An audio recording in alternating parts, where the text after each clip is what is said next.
Hello everyone, this is Defense Politics Asia, and this is the summary for the day of 747 for the 11th of March. And we're going to start out with the frontline changes report, and the first one is going to be at Bohdanivka. So over at Bohdanivka, there is some frontline change. It's just some slight correction of based on the Ukrainian mapping that the Russians have actually some forests around here. So this is actually invalidation of previous invalidation. So anyway, there's a small change. The front line continues to be pretty much the same over in this Bohdanivka region in the Bakhmut Front. So this is Bakhmut city. So this is over here. And we move on to major news over in the Avdiivka Front. So this Avdiivka city, and at the southern part of the Avdiivka Front over at Nevelske, the Russian Defense Ministry have announced that they have captured Nevelske. So this actually added a Russian claim around here. This is not yet acknowledged by the Ukrainian side. The Ukrainians actually acknowledge, based on Ukrainian mapping, that the Russians have taken this area here. So yeah, so the actual if you believe both sides, then the Russians have captured these areas here, and perhaps even taken the entire of Nevelske. So this is the update, the frontline change over in the Nevelske region in the southern part of this Avdiivka Front. And moving on away from this area, another frontline change is over at Heorhiivka, just southwest of it, or over in the Donetsk Front. In the Heorhiivka region, the Russian forces have launched an attack in the northern part of Heorhiivka, and these are geolocated, and these are pretty much confirmed Russian presence, that they have actually taken some grounds in this northern part of Heorhiivka. And given the fact that the Ukrainian forces have taken pretty strong lines within the settlement itself, it seems like the Russians are going from the north and trying to bypass the village. So that's all over in the Heorhiivka region, and the next frontline change is just south of it over at Pobjeda. So there is the geolocation of a tank of the Russian side being geolocated at this location. This actually invalidated Ukrainian claims. Previously, the Ukrainians have not acknowledged this. Only the Russians have previously, based on Russian mapping, they have claimed this northern area here of Pobjeda. And this time around with this geolocation, we can confirm that the Russians have indeed taken this area here, invalidating Ukrainian claims. And so this is just southwest of Marinka, in case you are not familiar. And so the next frontline change is just south of this over at Novomykhailivka. So this Novomykhailivka, where the battle of Novomykhailivka is currently ongoing in the Donetsk Front, and there is some various frontline change, and these are all coming from geolocations.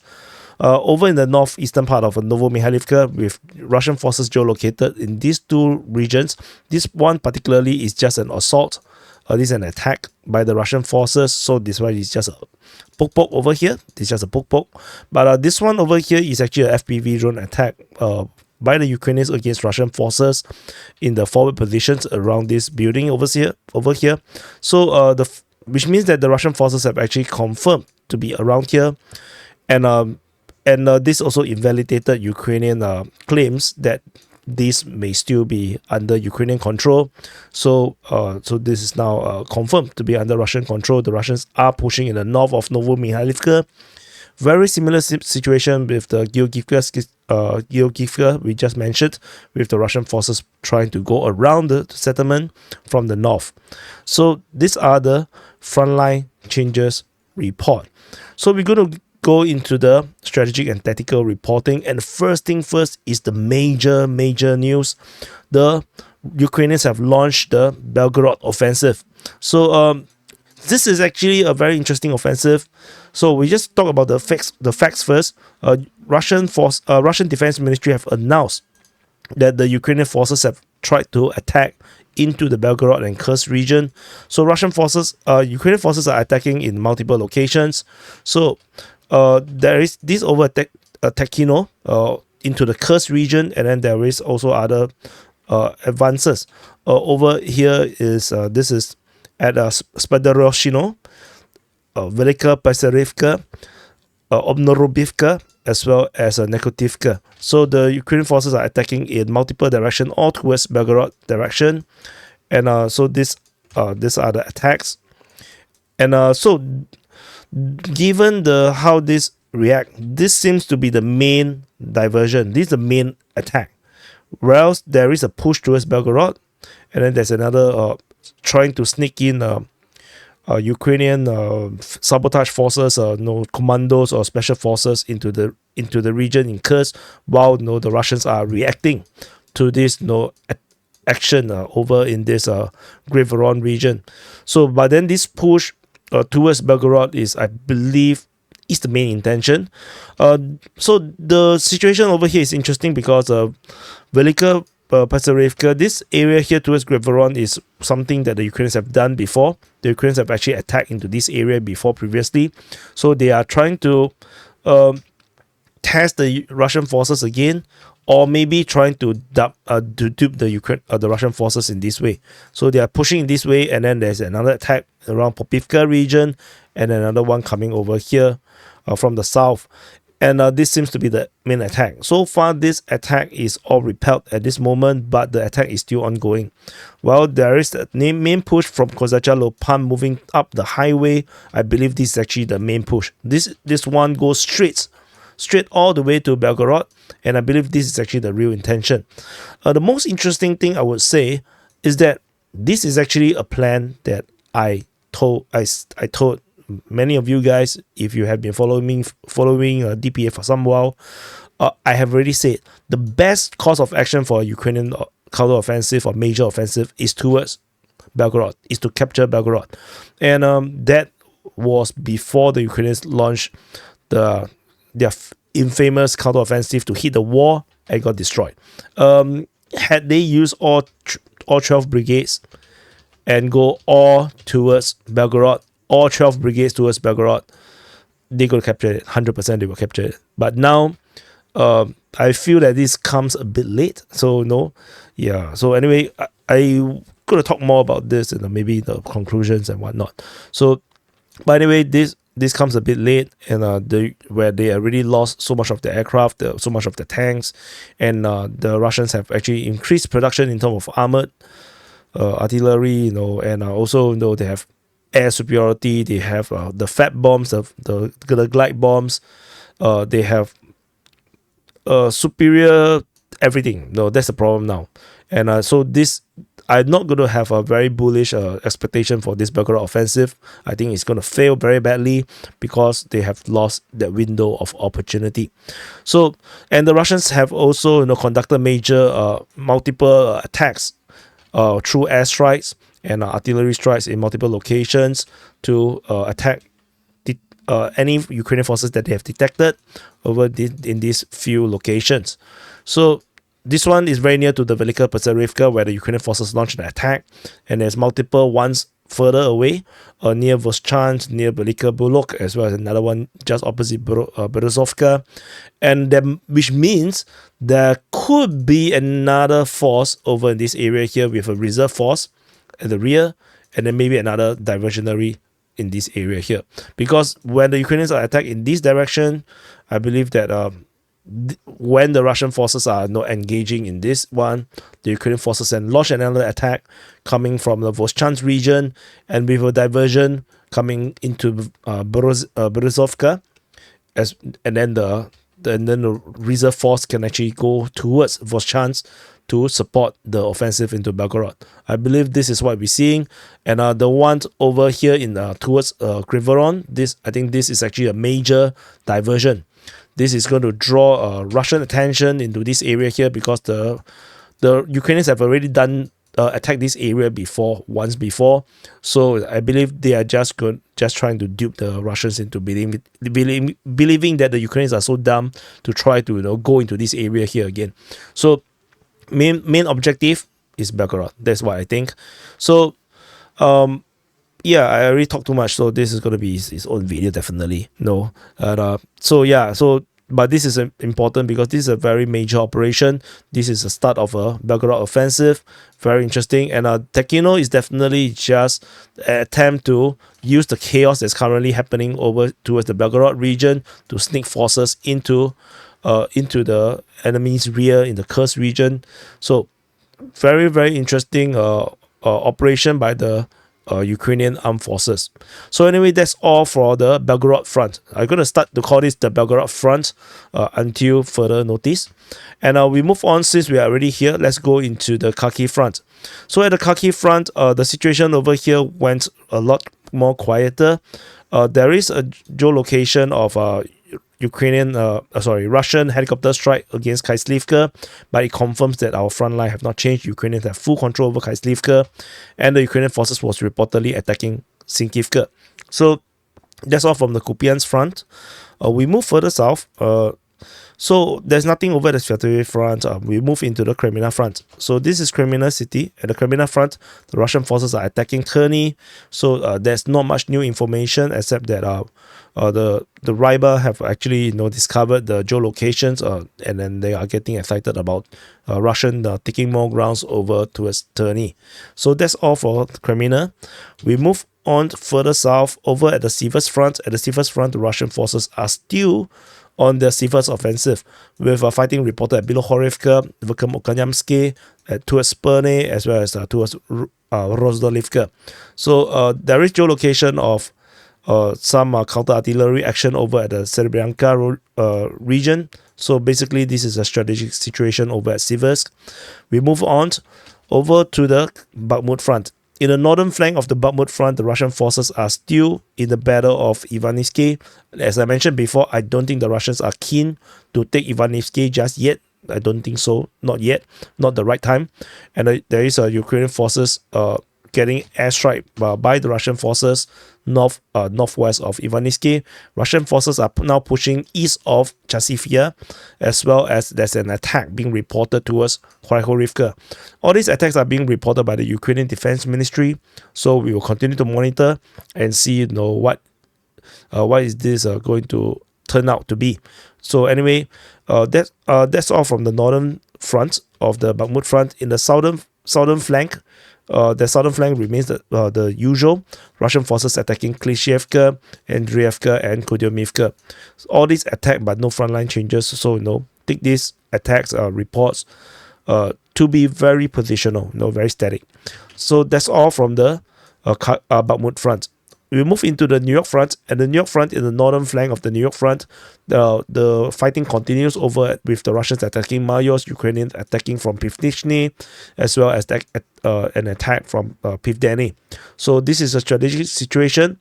This is Donetsk, this is New York, and this big city over here, this is Heorhiivka. So that's all from the Niu-York Front. We move into the Avdiivka Front.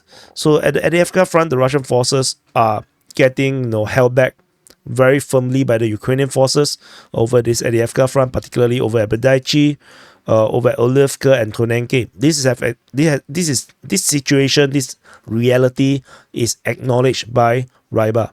So the Ukrainians are also pushing at Novomykhailivka, by the way.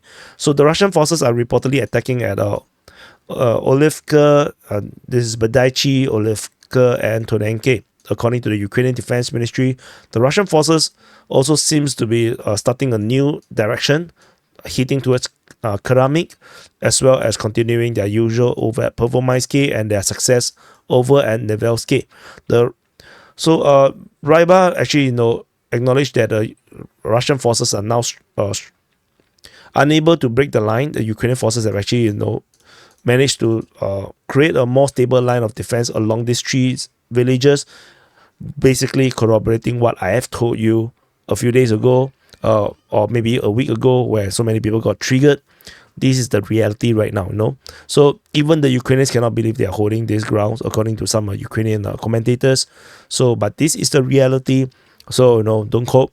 And over at the Nevelske region, particularly, the Russian Defense Ministry has announced that they have captured Nevelske, and but the mappings have not caught up. So this figure 8 that I've drawn over here, this is just my own estimate. for now, because they say that they captured, so I can only draw it in this way.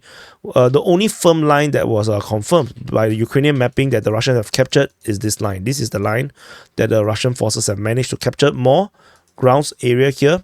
So this also signifies the Russians have actually expanded control over the Nevelske region, and there's a high chance that they have actually taken in this way around the Nevelske region. So I doubt this is going to trigger some kind of rout or something, because there is still a lot of tree lines that the Ukrainians can actually conduct a lot of defensive operation. So Nevelske, I believe, it will just become a major defensive outpost for the Russian forces around this area here to protect the southern flank of the Russian push towards in the area of Pervomysky. So that's all over in this Avdiivka front. We move into the Donetsk front. At the Donetsk front, this is the Donetsk front.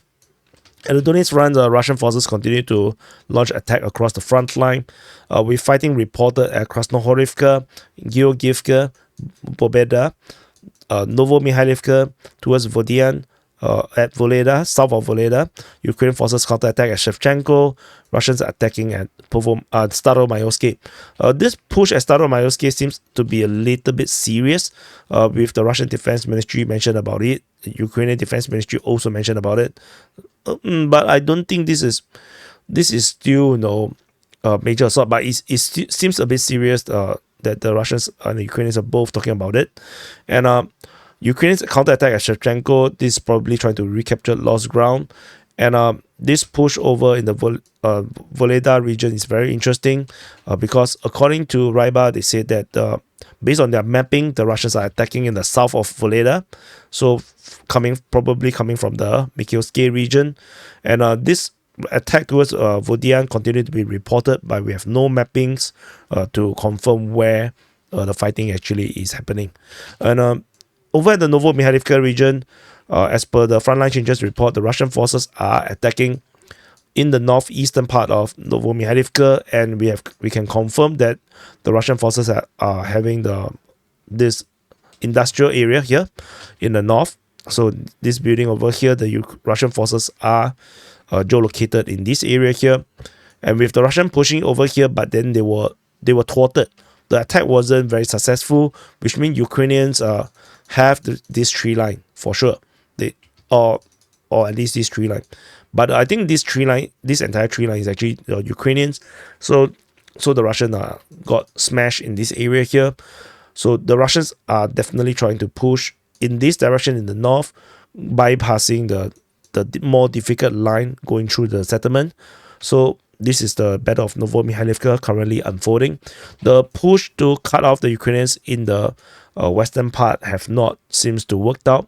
So did not happen over this predicted battles. So that's all from the Novomykhailivka. So I covered this in the corroboration by geolocation of the Russian mapping. And then, of course, we come to Heorhiivka with the Russian forces trying to push from the north and to probably flank to the south, to the rear end of Heorhiivka. So that's all for the Donetsk front. And over at the Zaporizhzhia Front, so this is the Zaporizhzhia Front.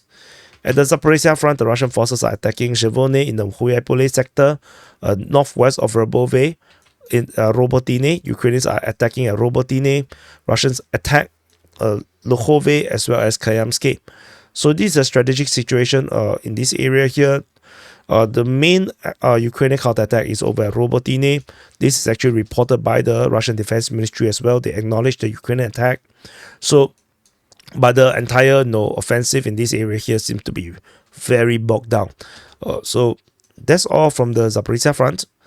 And over in the Kherson Front, at the Kherson Front, there is some fighting reported along the bridgeheads. It's not sure which town. As usual, I got to put it at Krinky. And there is just one geolocation in the northern bank of a Lancet strike on the Ukrainian tank just south of Tamarine. And that's it. So this is the summary for the day of 747 for the 11th of March. And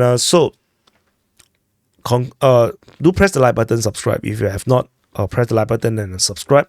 You must subscribe to support the channel, to grow the channels, and also some conclusions.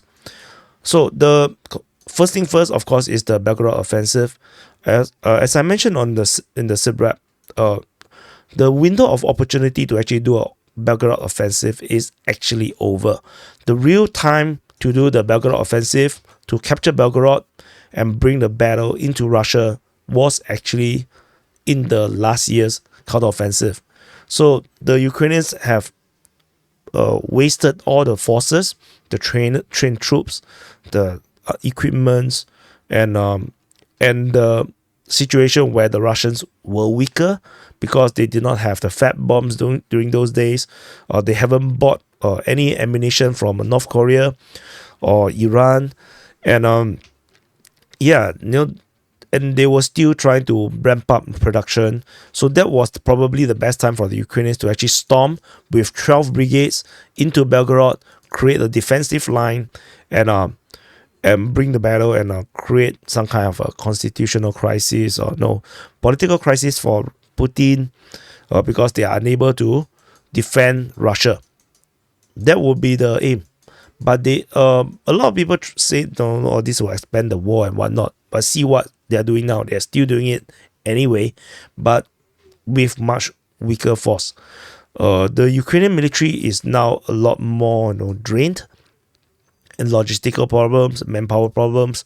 So this attack really comes very late. With the Russians now, all the troops are so much more well-trained right now, with total air superiority, massive airstrikes on the daily basis. It's really pretty much a waste. But as I mentioned in the SITREP, which if you didn't watch, you need to watch, because I go a lot of details into the Belgorod offensive. The Ukrainian forces launched an initial attack in the yesterday's report in the area of Velika Pizarivka. This was the first attack. We reported about this, and then in the past 24 hours, the Ukrainian forces continued to attack in the Velika Pizarivka, and then they attacked in the Pobjeda region, as well as in this area, what is it called, Novomykhailivka. So, and then there is another attack coming from the Avdiivka region towards Belgorod along the highway in this direction.